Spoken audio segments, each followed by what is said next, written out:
Hey there, I'm Nancy Thompson, just your average 18-year-old with big dreams and a small bank account. It's a typical Friday night, and I'm wiping down tables at Joe's Diner, daydreaming about college life.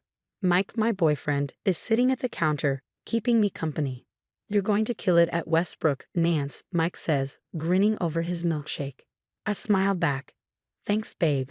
I just hope this job and my college fund will be enough to cover it all. Just then, my phone buzzes. It's a text from my cousin, Emily. You free tomorrow? Dad wants us all over for dinner. I roll my eyes. Uncle Robert's family dinners usually just turn into him bragging about his latest business deal. But hey, free food is free food, right? Sure, I'll be there. I text back. The next day, I'm helping Mom, Sarah, to you with the dishes when she brings up the college fund. Honey, have you talked to Uncle Robert about accessing your fund? Tuition's due soon. I pause, holding a sudsy plate in my hand. Not yet. I'll ask him at dinner tonight. Mom looks worried. Just be careful, okay? Your uncle can be unpredictable sometimes. I brush off her concern. Relax, Mom. Uncle Robert's got this. Dad trusted him with the money. At dinner, Emily and I are chatting about dorm life when Uncle Robert clears his throat. So, Nancy, I hear you got into Westbrook. Congrats, kiddo. Thanks, Uncle Robert. Actually, I wanted to ask you about. He cuts me off. You know, when I was your age, I worked my way through college. Built character, it did. I force a smile. That's great, but about my college fund. He interrupts again, his tone turning serious. Nancy, you can't always rely on handouts. Sometimes you've got to make your own way in life. Something in his voice makes my stomach twist, but before I can say more, he changes the subject, going on about his latest big deal. As we're leaving, I pull Emily aside. Is everything okay with your dad? He seemed off. Emily shrugs, but there's a flicker of something in her eyes. You know Dad, always up to something. That night, I can't shake the uneasy feeling. I dig out my Westbrook acceptance letter, staring at the tuition costs. It's a lot, but with my college fund, it should be doable, right? Little did I know, my world was about to turn upside down. But hey, that's a story for another day. Stay tuned, folks. Things are about to get real interesting around here. I couldn't sleep that night, tossing and turning with worry. The next morning, I decide to bite the bullet and call Uncle Robert about the college fund.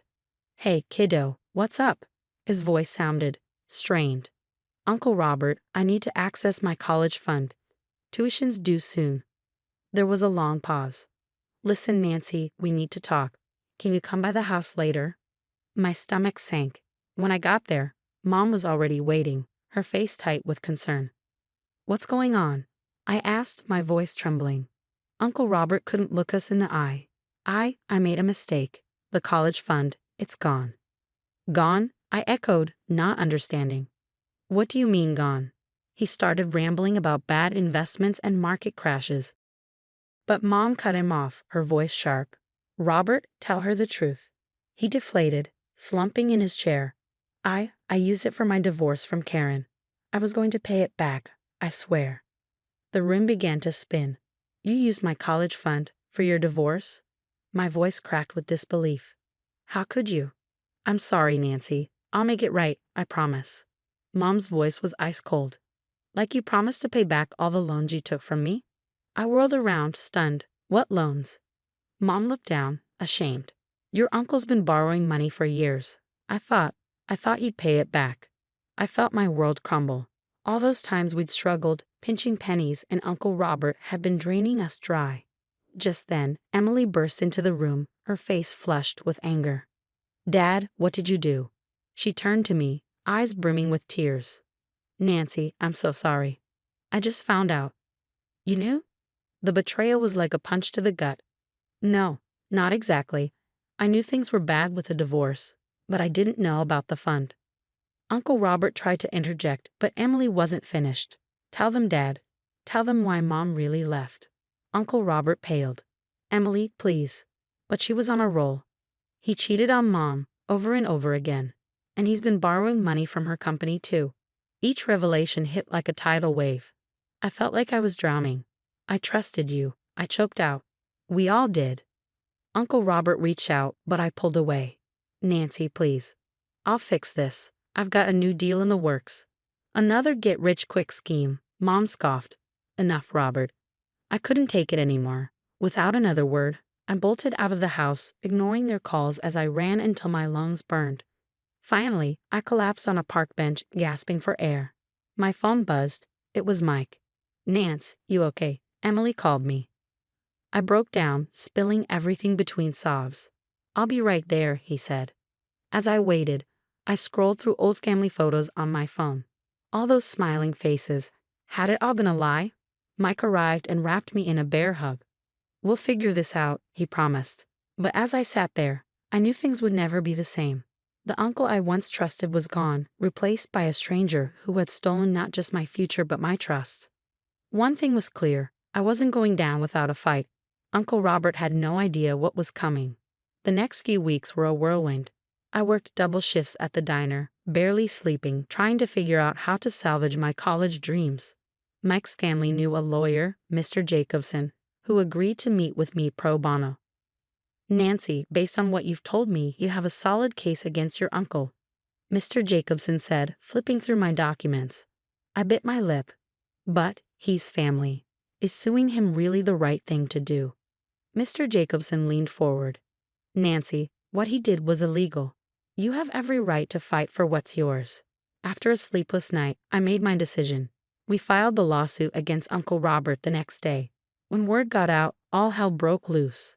Uncle Robert called everyone in the family, spinning a tale about how I was an ungrateful brat tearing the family apart.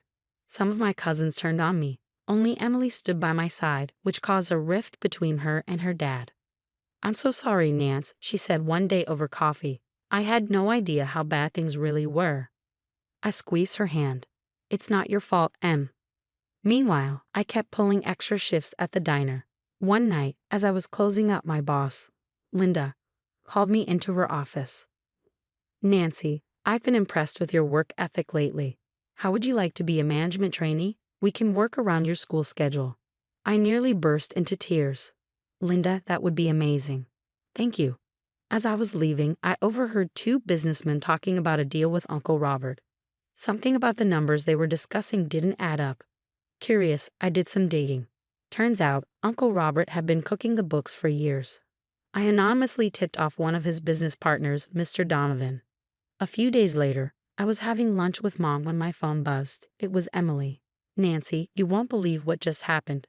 The feds showed up at Dad's office." I tried to keep my voice steady. "Really? What for?" "Something about fraud. Nancy, I think Dad's in serious trouble."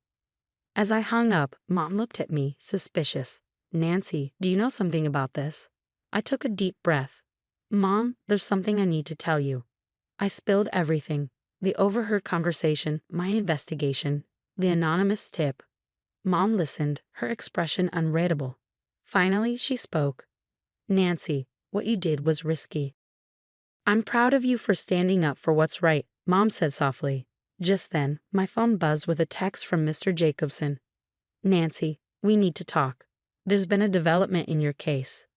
I looked at Mom, anxiety and hope swirling inside me. Whatever was coming next, one thing was certain. I wasn't backing down. Uncle Robert was about to learn the hard way that actions have consequences, and I was done being his victim. A few days later, Emily called, her voice shaky. "Nancy, it's bad. The feds raided Dad's office. They're saying it's fraud, a lot of it." I felt a mix of vindication and sadness.